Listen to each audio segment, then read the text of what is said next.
네, 여러분 안녕하세요. 뉴스입니다. 초월적인 권력을 쥐고 있는 든든한 남편 백 믿으며 그 어떤 범죄 의혹에 대해서도 눈 하나 깜빡 안 하고 자신이 하고픈 거 다 하고 다니는 사람 한 명 있지요. 윤석열 배우자 김건희입니다. 시민들은 김건희 주가조작 의혹에 대해서 수많은 증거가 차고 넘치는데도 불구하고 검찰이 뭉개고 있는 부분에 대해서 납득하지 못하고 있습니다. 민주당에서는 김건희 특검을 하겠다고 말하고 있지만 이태원 참사나 국정조사 또 내년도 예결 문제로 이렇다 할 액션을 취하지 않고 있는 사이에 시간만 자꾸 흘러가면서 시민들은 이러다가 김건희 공소시효가 다 끝나는 거 아니냐는 우려감을 나타내고 있습니다. 현재 김건희의 공소시효가 올 12월 초로 알려져 있습니다. 그러나 민주당 법률위원장을 맡고 있는 양부남 위원장은 김건희가 기소는 안 됐지만 현재 재판을 받고 있는 피고인들과 공범으로 고발이 되어 있다. 그렇다면 김건희 공소시효는 12월 초가 아닌 1년 이상 남았다라고 말했습니다.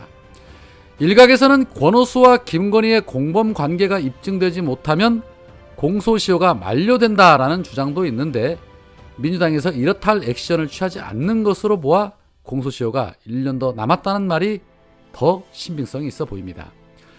자, 그런 가운데 도이치모터스 주가조작 사건의 핵심 인물이자 김건희 파일을 작성한 것으로 알려졌던 그 인물이 검찰에 체포되었다는 소식도 있었습니다. 그동안 해외 도피 생활을 이어오던 인물이 여권 무효와 인터폴 적색 수배 등의 조치를 받고 결국 체포되었다라고 언론들은 보도하고 있었습니다. 글쎄요, 체포가 아니라 사전 물밑 작업이 있었던 것이 아닌가 하는 의구심이 먼저 생깁니다. 1년만 버티면 김건희의 공소시효가 만료되는 거 뻔히 다 알 것이고 들어오면 어떻게 될 것인지 자명한 일인데 그런 이유로 귀국을 했다는 거 믿을 사람은 많지 않을 것입니다. 물론 아주 극히 유의미한 증언이 나오면 좋겠지만 아마도 그럴 일은 없을 것입니다. 서슬퍼런 권력 앞에 그 어느 누구를 막론하고 진실을 말하기는 쉽지 않겠지요. 아마도 민주당에서 특검을 밀어붙이기 전에 먼저 선제적으로 이 김건희 사건을 연말쯤에 마무리 짓겠다는 검찰의 의도가 있는 것이 아닌가 하는 의구심이 먼저 듭니다. 검찰이 뭘 하겠다고 하면 이제는 콩으로 매주를 쓴다 해도 국민들이 믿지를 않습니다. 그래서 민주당은 좌고우면할 것 없이 국정조사 기간이라 할지라도 김건희 특검도 함께 밀어붙여야 한다는 결론이 나오는 것입니다. 물론 쉽지는 않겠지만 민주당이 못하면 국민이 더 이상 기댈 곳이 없습니다. 강하게 힘 좀 내주셨으면 하는 바람입니다. 어제 김의겸 의원이 검찰이 서훈 전 국가안보실장을 향해 구속영장을 청구한 부분을 두고 검찰의 마구잡이 영장 청구라는 제아의 논평을 통해서 윤석열 부인 김건희의 도이치모터스 주가조작 사건은 증거가 차고 넘치는데도 소환조사 한번 하지 않고 있다라고 깊은 한숨을 내쉬었습니다. 그러면서 분노한 목소리로 윤석열 검찰을 강도 높게 비판을 했습니다. 국민들이 다 지켜보고 있습니다. 심판의 그날이 왔을 때 그 뿌려놓은 씨가 수백 배의 열매가 될 것입니다. 자, 그런 가운데 웃기는 기사도 있었지요. 김건희 팬클럽 회장인 강신업이라는 자가 국임당 당대표 선거에 출마한다는 보도도 있었습니다. 윤석열이 당권을 장악하기 위해서 윤핵관들을 불러 내부 정리한다고 했는데 강신업까지 당대표 선거에 뛰어들었다면 김건희 파워에 힘이 더 실릴까요? 아니면 윤석열 파워에 더 힘이 실릴까요? 참 재밌는 집구석입니다. 물론 경선 과정에서 당연히 깨구락지 되겠지만 김건희 백이 참 대단하긴 대단한가 보다라는 생각에 그저 순웃음이 절로 나옵니다.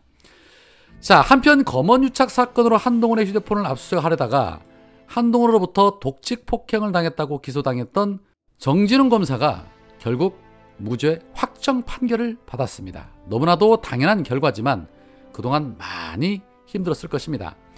제 아무리 같은 검사라고 해도 줄이 다르니 많이 힘들었을 겁니다.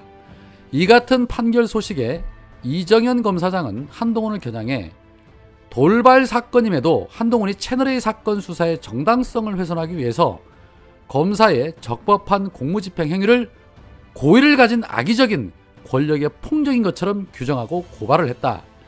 주임 검사까지 무리하게 변경하여 부당하게 기소한 이 수사팀에 대해서는 응분의 책임이 뒤따라야 한다라고 후려쳤습니다. 그런데 그럼에도 불구하고 한동훈 절대 고개 숙일 놈은 아니지요. 한동훈은 피해자 입장에서 납득하기는 어려우나 최종 시민 대법원 판결인 만큼 존중한다면서 당시 직무집행이 정당했다고 인정하는 취지는 아니고 영장 집행 과정에서 자신의 부족했던 부분과 피해자가 겪어야 했던 아픔에 대해 깊이 반성하면서 성찰할 필요가 있다라고 지적한 바 있으므로 다시는 이러한 과오를 되풀이하지 않도록 성찰하는 것이 정상적인 공직자의 자세다라고 입을 털었습니다. 남의 잘못 끝까지 물고 늘어져 보복을 하려 하고 자신의 잘못에 대해서는 절대 인정하지 않는 사람, 자, 우리가 흔히 말하는 소패, 사패 뭐 그런 종류의 사람이 아닌가 하는 생각이 들 정도입니다. 다시 말하지만 이런 종류의 사람들에게는 반드시 받은 만큼 돌려주면 된다는 생각인데 그걸 어제 더 탐사 기자가 대신해 주었었지요. 한동훈이 휴대폰 비번을 풀지 않고 2년 후에 휴대폰을 다시 돌려받았던 것처럼 더 탐사 기자 역시도 경찰에 제출한 휴대폰에 비밀번호를 설정해서 제출한 것으로 알려졌습니다. 아주 꽃입니다. 더 탐사의 강진구 대표는 경찰이 스토킹 혐의가 추가로 있었는지 확인하기 위해 휴대전화가 필요하다고 말해서 제출을 했다. 한동훈이 본인의 행동을 되돌아보라는 의미에서 아이폰에 비밀번호를 설정해서 경찰에 넘겼다라고 말했습니다. 쉽게 말해서 받은 대로 돌려준다.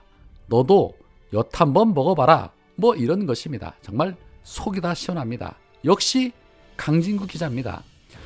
한동훈이 전 국민에게 가르쳐준 그대로 하는 것이기 때문에 경찰이나 검찰의 입장에서는 이렇다 할 액션을 취하지 못할 것입니다. 만약 기자의 휴대폰이 포렌식이 된다면 검찰이 그동안 한동훈 휴대폰 포렌식을 고의적으로 안 한 것이 되기 때문에 매우 곤혹스러울 것입니다. 한동훈 씨, 네가 가르쳐줬잖아요. 고맙습니다. 베리베리 땡큐입니다. 아유 그냥 속이 다 시원합니다. 자, 그런 가운데 북한이 윤석열 정부의 대내외 정책을 싸잡아 비난하는 책자를 발간하면서 윤석열을 비난하고 있습니다. 67쪽에 달하는 이 책에서는 윤석열 정권을 4대 매국으로 자면하는 특등 머저리, 오만과 독선 강권과 전횡, 무지몽매로 침몰하는 윤석열 호등의 부문으로 나눠서 조목조목 비난하고 있습니다. 자국의 대통령이 타국으로부터 비난을 받는데 기분이 나빠야 하는데 이거 워낙 팩트라서 뭐라고 쉴드 칠 방법이 생각이 나질 않습니다. 그저 한숨만 절로 나올 뿐입니다. 오늘은 여기까지입니다. 고맙습니다.